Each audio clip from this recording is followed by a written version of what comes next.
प्रिय विद्यार्थियों, इस व्याख्यान में आपका हार्दिक स्वागत है। आज के व्याख्यान में हम प्रत्ययों से नए शब्दों के निर्माण की जानकारी प्राप्त करेंगे। इससे पूर्व आपने ये जान ही लिया होगा कि प्रत्येक भाषा में नए शब्द निर्माण करने के कई तरीके होते हैं और हिंदी में संधि, समास, संधि हम कर चुके हैं और समास का हमने ऑडियो पहले ही जारी किया हुआ है, तो आप उस ऑडियो को ज़रूर देख लें। उसके बाद हमने उपसर्ग, 2 व्याख्यानों में हमने उपसर्ग किया, उसको आप बड़े ध्यान से आपने ध्यान से देखा होगा। और आज हम उसकी अगली और अंतिम कड़ी में प्रत्ययों पर विचार कर रहे हैं कि प्रत्यय क्या हैं और उनसे किस तरह से शब्द निर्माण होते हैं या शब्दों में प्रत्यय किस प्रकार देखे जा सकते हैं। तो सबसे पहले हम ये जानेंगे कि प्रत्यय क्या है। जैसा कि उपसर्ग के बारे में आपने जाना था कि शब्द के आदि में लगकर जो वर्ण या शब्दांश नया शब्द निर्माण करते हैं वे उपसर्ग कहलाते हैं। तो अंग्रेजी में इसके लिए जो समानार्थी शब्द है वो है प्रीफिक्स। उसी प्रकार शब्दों के अंत में भी कुछ ऐसे वर्ण या शब्दांश लगते हैं जिनसे नए शब्द का निर्माण हो जाता है। इनको अंग्रेजी में क्या बोलते हैं? सफिक्स, और हिंदी में इनको बोलते हैं प्रत्यय। तो जैसा कि उपसर्ग अपना एक अर्थ रखते थे, प्रत्ययों का अपना कोई अलग से कोई अर्थ नहीं होता और ना ही कभी वो अलग से प्रयोग होते हैं। हालांकि उपसर्ग भी अलग से प्रयोग नहीं होते, इंडिपेंडेंट उनका भी कोई अस्तित्व नहीं है, लेकिन उनका एक अर्थ अवश्य होता है। ऐसे ही प्रत्ययों का कोई कुछ एक आध को छोड़ के जो संस्कृत में प्रयोग होते हैं उनको छोड़ के बाकी किसी प्रत्यय का कोई अलग से कोई अर्थ नहीं है और नहीं वो स्वतंत्र रूप से प्रयोग होते हैं। तो ये तो समानता आपकी और असमानता दोनों उपसर्ग और प्रत्यय में देखिए। एक और चीज़ है जो असमानता का है कि उपसर्ग शब्द के आरंभ में लगते हैं और प्रत्यय शब्द के अंत में लगते हैं। तो देखिए किस तरह से इन शब्दों का निर्माण होता है, आप इनको जानेंगे। तो मूल शब्द उपसर्गों के मामले में मूल शब्द कहाँ आएगा? उपसर्गों के बाद। और प्रत्ययों के मामले में मूल शब्द कहाँ आएगा? पहले। तो आपको पहले वो मूल शब्द ढूंढना है, फिर उसके बाद जो ध्वनि आती है उसको हम प्रत्यय कहेंगे। तो ये आपको पहचानना है कि मूल शब्द इसमें क्या हो सकता है, किस तरह का मूल शब्द है और उसमें वो अंतिम ध्वनि क्या नजर आ रही है उस शब्द के बाद, वही प्रत्यय होता है। तो ध्वन्यात्मक अगर आप प्रभाव जान पाएंगे तो आपको प्रत्यय समझने में काफ़ी आसानी होगी। तो देखें, हम कुछ शब्दों के उदाहरण से हम देखते हैं कि प्रत्यय किस तरह से नए शब्दों का निर्माण करते हैं और किस प्रकार का इनका व्यवहार होता है। आइए देखें। तो प्रत्यय आरंभ करने से पूर्व मैं यह बताना चाहूँगा आपको, कुछ शब्द मैं आपको दिख रहे होंगे इस पर स्क्रीन पर देखिए आप। अनाचार और अनधिकृत, आप इसमें देखिए इसमें क्या उपसर्ग है। मैं थोड़ा उपसर्गों की चर्चा कर रहा हूँ, जानबूझकर कर रहा हूँ कि देखिए अनाचार में आप है अन प्लस आचार, तो नए हलंत है यहाँ पर। और अन जो है अंग्रेजी में आपने देखा होगा एक UN एक शब्द होता है UN, अन, उसको भी अन ही बोलते हैं। जैसे अनेबल एक शब्द आपने देखा होगा, अनेबल, अयोग्य, ये देखिए आप, ठीक है ना। ऐसे हिंदी में भी अन शब्द ही है, शब्दांश है ये, और इसका मतलब भी क्या होता है? निगेटिव होता है, नहीं। तो अनाचार में संधि हुई है, अन प्लस आचार। आ किस में मिल गया? नए हलंत में मिल गया, ठीक है ना। तो नए हलंत मिलते ही, हालांकि संधि तो नहीं है ये, आ की मात्रा उसमें लग गई और क्या हो गया? अनाचार। लेकिन जब अनधिकृत शब्द हम करते हैं तब क्या है? वही नए हलंत है, अन हलंत प्लस अधिकृत। जो अधिकृत नहीं है उसको हम क्या बोलते हैं? अनधिकृत। आप प्राय क्या करते आए हैं? आप हमेशा, और आप ही क्या, और भी बहुत सारे लोग जो हिंदी के भी जानकार हैं वो क्या बोलते हैं उसको, या लिखते हैं अनाधिकृत, अनाधिकृत। तो अन नए हलंत प्लस अधिकृत शब्द नहीं होता, अधिकृत शब्द होता है। अधिकार से शब्द क्या बनता है? अधिकृत। तो शब्द क्या हुआ? अनधिकृत। ए लगा है तो न पूरा हो गया। यहाँ अनाचार में आचार था तो आ लगा तो ना हो गया था। तो ये आपको बड़ा ध्यान रखने की बात है, इसलिए मैंने जानबूझकर ये शब्द लिखे थे अन। ऐसे ही आप देखिए जब नए हलंत न हो तब क्या हो? तो दोनों का अर्थ एक ही है? नहीं, लेकिन एक तद्भव शब्दों के साथ आता है, एक तत्सम शब्दों के साथ आता है। तो नए हलंत वाला तत्सम शब्दों के साथ आ रहा है, आचार तत्सम शब्द था, अधिकृत तत्सम शब्द था। लेकिन जब न पूरा हो जाएगा यानी कि अन, तो उसमें क्या होगा? अनपढ़, जो पढ़ा हुआ नहीं है उसको हम क्या कहते हैं? अनपढ़ कहते हैं। अनजान, जिसको हम नहीं जानते उसको हम क्या बोलते हैं? अनजान बोलते हैं। इस तरह आप कितने शब्द आप न पूरा न से यानी कि अन शब्द से आप बना सकते हैं। तो अंग्रेजी में इसका जो पर्याय है वो अनेबल है। ऐसे तो अंग्रेजी में भी प्रीफिक्स और सफिक्स की परंपरा है, उसी तरह से जैसे हमारे हिंदी में उपसर्ग और प्रत्यय की परंपरा है। एक और उपसर्ग हमने देखा था दुर, पढ़ा है आपने, पीछे था, तो उसके दो शब्द मैं आपको देता हूं। एक तो दुरात्मा शब्द है, ये देखिए आप, दुरात्मा, इसमें दुर रे हलंत है और आत्मा है, तो आ की मात्रा उसमें मिल गई तो दुरात्मा हो गया। लेकिन दुरावस्था में आप देखिए, दुरावस्था में अवस्था है और दुर रे हलंत है, तो रे हलंत में जब अवस्था वाला ए मिलेगा तो पूरा रे हो जाएगा, तो दुरावस्था। जबकि आप प्राय क्या बोलते हैं या लिखते हैं, दुरावस्था। तो ये संधि के कारण आप देखिए, संधि या इनका जो मिलान होता है उसके आधार पर आप इनको, अच्छा संधि तो इसमें है दुह प्लस अवस्था, दुरात्मा में दुह प्लस आत्मा, ठीक है ना, संधि है। लेकिन जब हम उपसर्गों की बात करेंगे तो दुर्रे हलंत है, ठीक है। तो ये मैं आपको एक बताना चाह रहा था कि किस तरह से इनका अंतर होता है और ये बड़ा वो करता है। अब हम प्रत्ययों की बात करेंगे। देखिए, मैं प्रत्ययों को कुछ अलग ढंग से बताना चाहूँगा आपको। अक्सर हम कैसे पढ़ते हैं कि एरा का क्या होगा, एरा के दो शब्द बनाइए, ईला के दो शब्द बनाइए, उसके ये दो शब्द, ता के दो शब्द बनाइए, है ना, खूब पढ़े ना आपने ऐसा।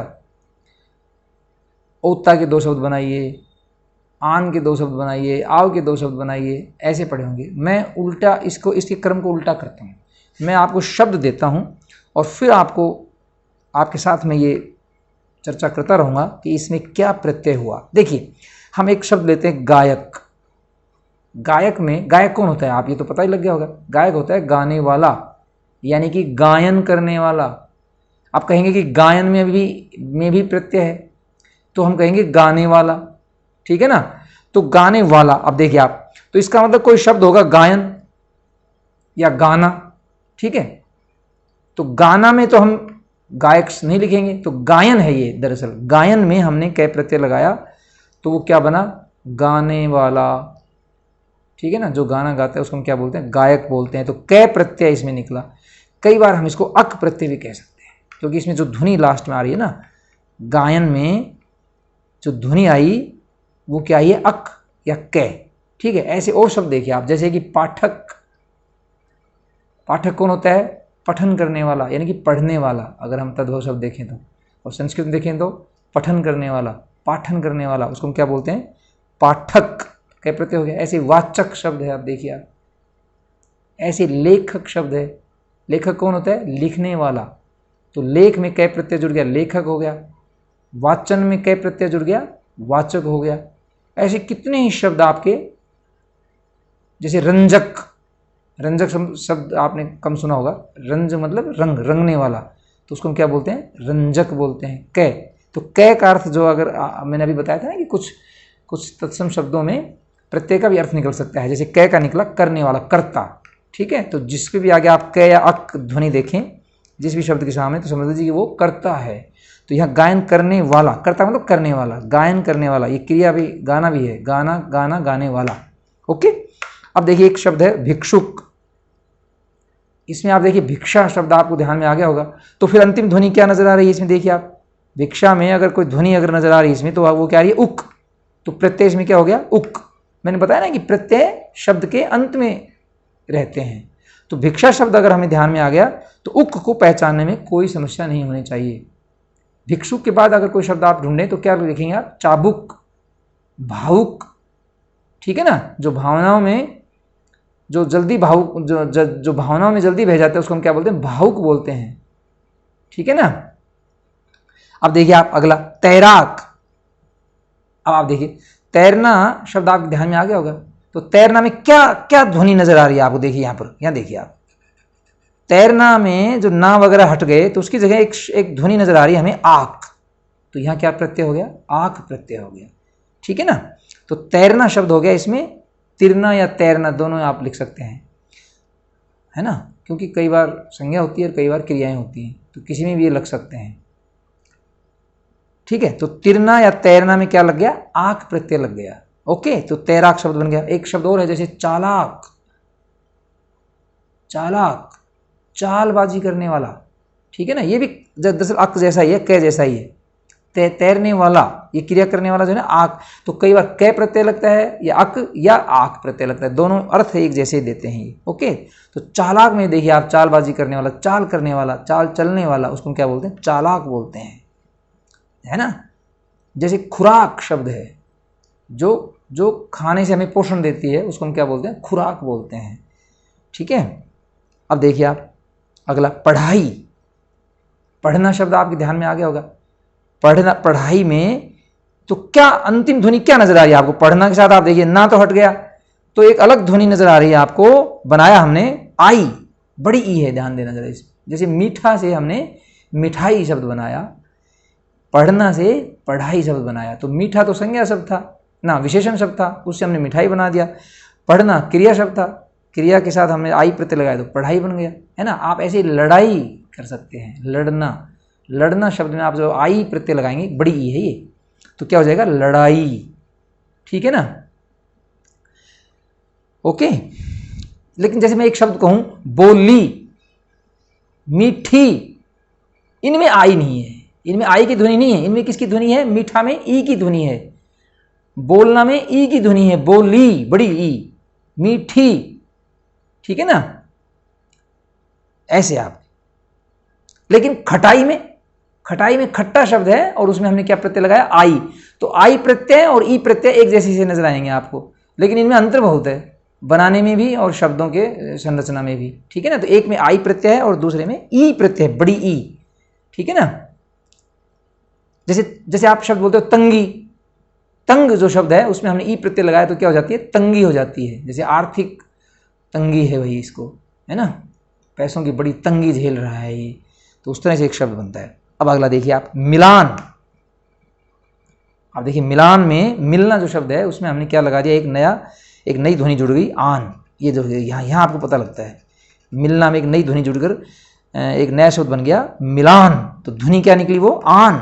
देखिए प्रत्यय बड़े आसान है, प्रत्यय ढूंढना बहुत ही आसान है, और प्रत्ययों की कोई संख्या निर्धारित नहीं है। आप कितने ही प्रत्यय आप अपनी भाषा में ढूंढ सकते हैं।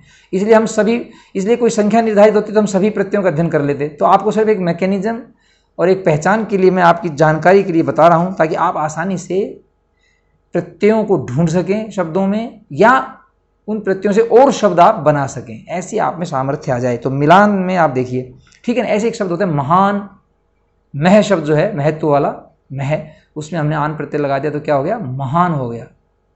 ठीक है ना, ऐसे बनते हैं ये।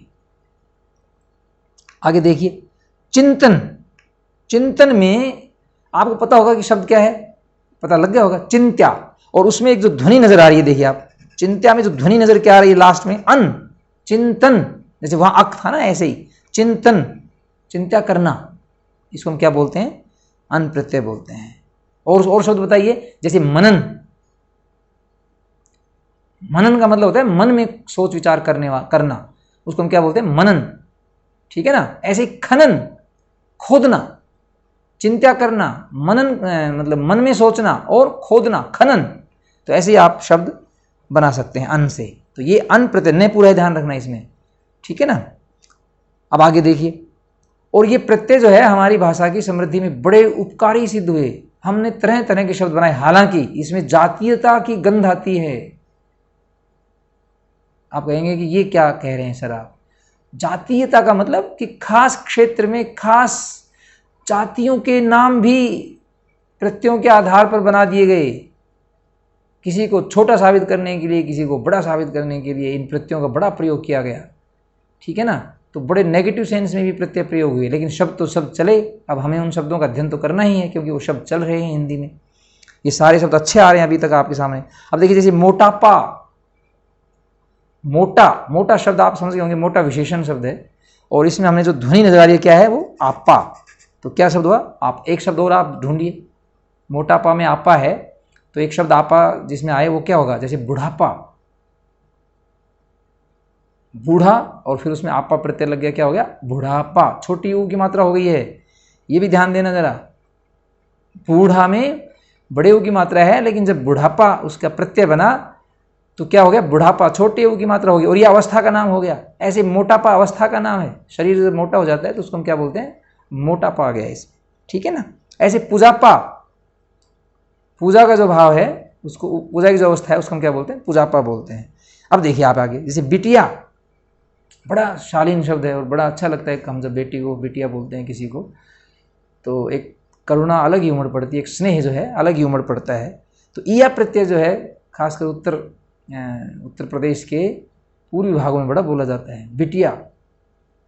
लेकिन चूहिया शब्द भी है इसी में ही, लेकिन बुढ़िया शब्द भी इसी में ही है ना। तो बूढ़ा से, बूढ़ा तो पुल्लिंग हो गया और बुढ़िया उसका हमने क्या बना दिया, स्त्रीलिंग शब्द बना दिया। तो ये स्त्रीलिंग शब्दों में ईया प्रत्यय होता है, ठीक है। तो बिटिया, अच्छा वहाँ पर भोजपुरी की तरफ जब हम बढ़ेंगे तो वहाँ पर उआ, उआ भी प्रत्यय है, जैसे बचुआ ऐसे बोलते हैं, लेकिन वो इतना सिग्निफिकेंट नहीं है। अगला देखिए शर्मीला। शर्मीला में आप देखिए शर्म शब्द है, शर्म, और उसमें बड़ी ई की मात्रा देखिए आप, ये है बड़ी ई की मात्रा है, तो ईला प्रत्यय हुआ। जैसे आपने देखा होगा ना चमकीला, चमक शब्द में हमने ईला प्रत्यय जोड़ा तो क्या बना, चमकीला। ऐसे रंगीला, रंग शब्द में हमने ईला प्रत्यय जोड़ा तो क्या बना, रंगीला। ये सब बड़ी ई की मात्रा वाले हैं। अगर छोटी ई की मात्रा होती है तो फिर वो इल प्रत्यय बनता है, इल ज़्यादा सिग्निफिकेंट है। जैसे फेनिल, फेन युक्त, उसका मतलब होता है फेन युक्त। इल का मतलब क्या होता है, जैसे इल है ना, ये इल, छोटी इल, इल। तो इससे शब्द क्या बनेगा, जैसे फेन शब्द है, फेन माने झाग होता है भाई, है ना, फेन शब्द है और इसमें हमने क्या लगा दिया, इल प्रत्यय लगा दिया, तो क्या बन गया, फेनिल,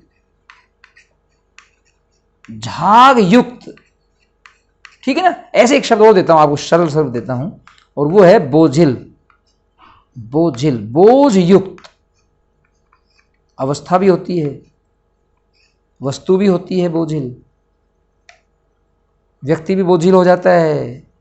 तो बोझ का मतलब यहां एब्स्ट्रैक्ट भी अर्थ निकलता है, सूक्ष्म अर्थ में भी होता है, और यानी कि प्रत्यक्ष अर्थ में भी होता है, व्यक्त अर्थ में भी होता है, और अप्रत्यक्ष रूप में भी होता है, भाव के रूप में भी होता है। तो बोझिल, जैसे मानसिक बोझिलता आ जाती है ना, ऐसे वस्तु में तो बोझ होता ही है, उसको तो हम बोझिल कहेंगे, लेकिन मानसिक अवस्था के लिए भी कई बार बोझिल शब्द हम प्रयोग करते आए हैं। तो इस तरह से आप फेनिल, बोझिल ऐसे आप शब्द बना सकते हैं। तो लेकिन ईला जो है अलग प्रत्यय, इल अलग प्रत्यय है। यहाँ विशेषण बनता है, शर्म से जो युक्त है वो शर्मीला, यहाँ भी विशेषण बनता है, जो बोझ से युक्त है वो बोझिल, जो फेन से युक्त है वो फेनिल। तो दोनों देखिए आप, एक तत्सम शब्दों में प्रयोग होता है और एक तद्भव शब्दों में प्रयोग होता है। चमकीला, अच्छा एक ऐसे शब्द है जहरीला, जहर जिसमें है, जो जहर युक्त है वो क्या हो जाएगा, तो दोनों का अर्थ एक ही है, इल और ईला का, और वो क्या होता है, युक्त, सहित। आगे देखिए मलिन, मलिन में इन प्रत्यय है, मलिन में इन प्रत्यय है, तो इसका मतलब क्या, मल। तो जो मल युक्त है उसको हम क्या बोलते हैं, मलिन बोलते हैं, ठीक है ना। ऐसे तुहिन कर्ण, तुहिन कर्ण आप समझे ना, उस कणों को हम तुहिन कर्ण बोलते हैं, तुहिन शब्द ऐसे ही, ठीक है। अब देखिए, लेकिन बड़ी, ये तो छोटी इन था, छोटी की मात्रा वाला इन था। अब बड़ा इन देखिए आप, इसका अर्थ भी वही होता है, ये तद्भव शब्दों में होता है, वो तत्सम शब्दों में होता है। तो रंगीन, जैसे कि आप देखिए, रंगीन में बड़ी ई की मात्रा है तो इन प्रत्यय हो गया। तो इन और इन दोनों एक जैसे ही है, जैसे ईला और इल प्रत्यय था, ठीक है ना। रंगीन, महीन शब्द जैसे है ना, बारीक जिसको हम बोलते हैं उसको महीन शब्द बोलते हैं, ठीक है। उर्दू में शब्द होता है जहीन, बड़ा समझदार जिसको हम बोलते हैं ना, उसको ऐसे बोलते हैं। अच्छा अब देखिए एक बड़ा अच्छा प्रत्यय है, एक शब्द है धार्मिक। यहां थोड़ा सा आप समझें, धार्मिक में हमने क्या शब्द आया है, धर्म आया भाई, और धर्म के साथ जब एक प्रत्यय लगाया तो कुछ परिवर्तन हुआ इसमें। परिवर्तन कहाँ हुआ, धय में हुआ। धय था वो क्या बन गया, धार्मिक बन गया, ठीक है। तो एक प्रत्यय तो एक ध्वनि तो लास्ट में आई, लेकिन वो एक प्रत्यय अपने साथ कुछ चेंजेस लाया। पहले वर्ण में जब ए की मात्रा थी, यानी कि अकारांत, पहला वर्ण अकारांत था, तो वो आ में बदल गया। ऐसे आप देखिए समाज में जब एक प्रत्यय लगाएंगे तो क्या बनेगा, सामाजिक। ऐसे अर्थ में जब एक प्रत्यय लगाएंगे तो क्या बनेगा, आर्थिक, ठीक है ना। तो ये ए वाले सब किस में बदल गए, आ में बदल गए, और एक प्रत्यय लास्ट में लग गया। ऐसे ही जब ई का आएगा तो आई में बदल जाएगा। जैसे इतिहास में क्या बनता है, ऐतिहासिक बनता है, और जब ऊ आएगा तो औ में बदल जाएगा वो। जैसे भूगोल से क्या बनाएंगे हम, भौगोलिक बनाएंगे, भौगोलिक। औ की मात्रा, जैसे मैं दिखाता हूं आपको, भौगोलिक, ये देखिए आप, तो भूगोल से भौगोलिक बना, यानी कि ऊ की मात्रा औ में बदली, जब इक प्रत्यय लगा, और जब ई ध्वनि से शुरू होने वाला जो शब्द था, जैसे इतिहास था, तो क्या बन गया वो ऐतिहासिक, आई में बदल गया। देखिए आप लिख के देखते हैं, आप लिखने से आपको ज़्यादा समझ में आएगा। ये देखिए आप, ऐतिहासिक, इतिहास में जब हमने एक प्रत्यय लगाया तो ई किसी में बदल गई, आई में। अच्छा, इत्तेफाक से, संयोग से यदि ए वाला भी कोई आ जाए तो वो भी आई में ही बदलेगा, ठीक है ना। ऐसे आ वाला अगर कोई है तो वो आ का आ ही रह जाएगा। ओके, तो भौगोलिक और ऐतिहासिक, ठीक है ना। ऐसे एक शब्द है औद्योगिक, तो औ यानी कि उद्योग से क्या बना, औद्योगिक बना। तो ऐसे एक प्रत्यय को आप अच्छी तरह समझना। ऐसे एक शब्द है, तो कभी भी आप जो है ना इसमें मतलब कोई गलती नहीं करेंगे। जब भी एक प्रत्यय आए तो समझ लीजिए कि पहला, अगर 3 केसेस हैं, अगर ए से शुरू हो रहा है, कोई ए ध्वनि से शुरू हो रहा है तो आ में बदल जाएगी, वो ध्वनि जरूर बदल जाएगी, ठीक है ना। जैसे आप एक, चलो वो अभी छोड़ देते हैं उसको। तो मैंने बताया धार्मिक, आर्थिक, सामाजिक, ये सब शब्द आए हैं आपके सामने, ठीक है ना। और अगर ई से शुरू है या ए से शुरू है तो वो आई में बदल जाएगा, इतिहास से ऐतिहासिक बना, ठीक है ना। और ऊ से शुरू है या ओ से शुरू है तो वो आऊ में बदल जाएगा, ठीक है ना। तो मैं इसको एक बार लिख देता हूं कि ए किस में बदल रहा है, आ में, ए या आ दोनों ही। और ई या ए किस में बदल रहे हैं भाई, ये आई में बदल रहे हैं। और ऊ या ओ किस में बदल रहे हैं, आऊ में बदल रहे हैं। ये थोड़ा समझ लोगे ना तो आप गलतियां नहीं करोगे, शब्दों की शुद्धि में भी और उनकी संरचना को भी समझने में भी आप गलती नहीं करेंगे। तो ये आप थोड़ा चेंजेस अगर आप देखेंगे तो आपको ज़्यादा समझ में आ जाएगा, ठीक है, अच्छी तरह। तो इस तरह से आप देखिए इसको। अब जैसे एक शब्द है, मैं आपको बताऊं, जैसे अध्यात्म शब्द है ना, मैं लिख के बताता हूं आपको। अध्यात्म, अगर इसमें आप एक प्रत्यय से शब्द बनाएंगे तो क्या बनना चाहिए। बहुत सारे बच्चे और भी लोग हमेशा इसको क्या बोलेंगे, आध्यात्मिक, आध्यात्मिक। जबकि मैंने ये बताया आपको अभी कि जब भी एक प्रत्यय लगेगा तो ए, ई और ऊ हमेशा किस में बदलेंगे, आ में, आई में और औ में। तो अध्यात्म तो ऐसे ही अपने आप दिख रहा है आपको, तो ये क्या बनेगा, आध्यात्मिक। ये ध्यान रखना भाई, आध्यात्मिक, ये बनेगा एक प्रत्यय से। ये देखिए आप, तो ए का चेंज किस में होगा, आ में। तो ये चेंज जो था ये इनमें एक प्रत्यय में आता ही है, ये प्रत्यय में भी आता है, औरों में भी आएगा, देखना मैं बताऊंगा आपको। कई प्रत्ययों में ये चेंज होता है पहले वाले वर्ण का, ठीक है ना। तो इसमें मुझे लग रहा है समझ में आ गया होगा। अगला देखिए आप, इसके बाद देखिए आप, जैसे ममता और ममत्व, ये भावाचक संज्ञा बनती है। मम से ममता बन गया, मम, और अगर ता नहीं लगाओ तो त्वय लगा दो, एक ही बात है, ठीक है। जैसे सुंदर से सुंदरता शब्द बनेगा, ठीक है ना। तो इस तरह से आप इसको ता और दिया, आसान है, इसमें इतनी बात।